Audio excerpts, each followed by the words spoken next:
sih pengertian transaksi itu? Kemudian apa aja tujuan dan model dari sistem pemrosesan transaksi? Untuk lebih lanjutnya, yuk simak penjelasannya.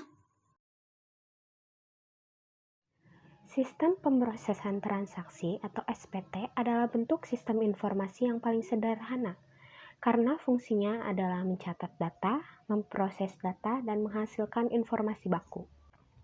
Adapun tujuan dari SPT, yang pertama mencatat transaksi data, dua mempercepat pemrosesan data, yang ketiga menyajikan informasi, dan yang empat meningkatkan kinerja dan pelayanan. Model SPT. Data pertama kali akan dimasukkan oleh perangkat input. Setelah itu, data akan diolah oleh program pengolahan data atau basis data. Dan setelah data diolah, maka akan menghasilkan output yang dihasilkan oleh perangkat output. Dan hasil dari output tersebut bisa digunakan sebagai informasi dalam menjalankan manajemen. Apa sih operasi data itu? Operasi data. Menurut Branch and Starter, ada 10 operasi data. Yang pertama ada capturing. Operasi ini menunjukkan pencatatan data dari suatu peristiwa atau kejadian dalam suatu bentuk. Yang kedua ada pemeriksaan. Operasi ini menunjukkan pengecekan atau pengesahan data untuk menjamin agar data tersebut dapat diperoleh atau dicatat secara cermat. Yang ketiga penggolongan. Operasi ini menempatkan unsur-unsur data dalam kategori-kategori khusus yang memberikan arti bagi si pemakai. Yang keempat ada penyusunan dan penyortiran. Operasi ini menempatkan unsur-unsur data dalam suatu rangkaian atau urutan khusus, atau rangkaian yang telah ditentukan sebelumnya. Yang kelima ada peringkasan. Operasi ini menggabungkan atau mengumpulkan unsur-unsur data dalam salah satu dari dua cara, yaitu data matematika dan data logika. Yang keenam ada penghitungan. Operasi ini memerlukan penanganan data secara ilmu hitung atau logika. Yang ketujuh ada penyimpanan. Operasi ini menempatkan data ke dalam media penyimpanan seperti kertas, CD, mikrofilm, dan lain-lain. Yang kedelapan ada pengambilan kembali. Operasi ini mengandung pencairan sampai ketemu dan mendapatkan tambahan bagi unsur-unsur data khusus dari media penyimpanan. Yang kesembilan ada reproduksi. Operasi ini memperbanyak data dari media ke media yang lain atau dalam kedudukan yang lain dalam media yang sama. Yang terakhir ada pengkomunikasian. Operasi ini memindahkan data dari satu tempat ke tempat yang lainnya.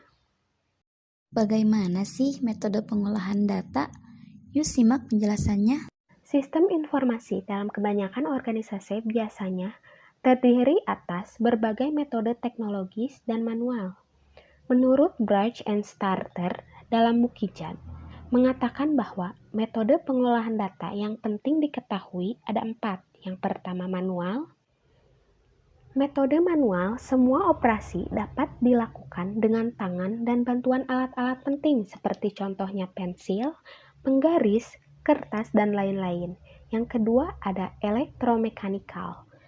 Metode elektromekanikal merupakan gabungan antara orang dan mesin. Misalnya, seorang pegawai bekerja dengan menggunakan mesin catat kolom. Yang ketiga ada punched card equipment. Metode ini mengandung penggunaan semua alat yang dipergunakan dalam apa yang kadang-kadang disebut sebagai suatu sistem workout unit. Prinsip workout tersebut adalah bahwa data mengenai seseorang suatu objek disimpan dalam suatu kartu atau sebuah kartu yang nantinya apabila subjek yang sama akan digabungkan membentuk sebuah file. Yang keempat ada elektronik komputer.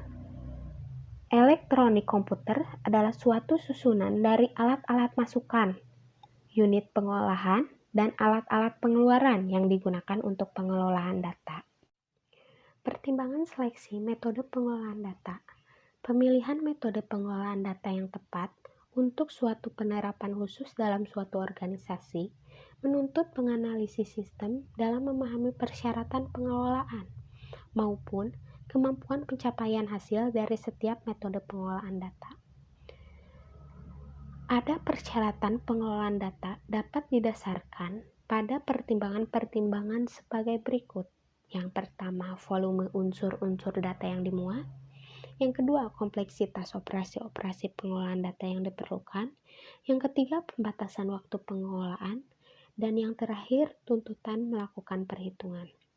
Sedangkan untuk mengetahui pencapaian hasil, ada 15 hal yang perlu dipertimbangkan, yaitu investasi awal, pengadaan, perubahan, persyaratan pegawai yang terampil, biaya variabel, penyusunan, keluasan, kepandaian dalam banyak hal, kecepatan mengolah, kemampuan untuk membuat perhitungan-perhitungan, kontrol pengelolaan, penemuan kesalahan otomatik, kemudian kemampuan mengambil keputusan, kelemahan sistem, dan yang terakhir tingkat otomatisasi.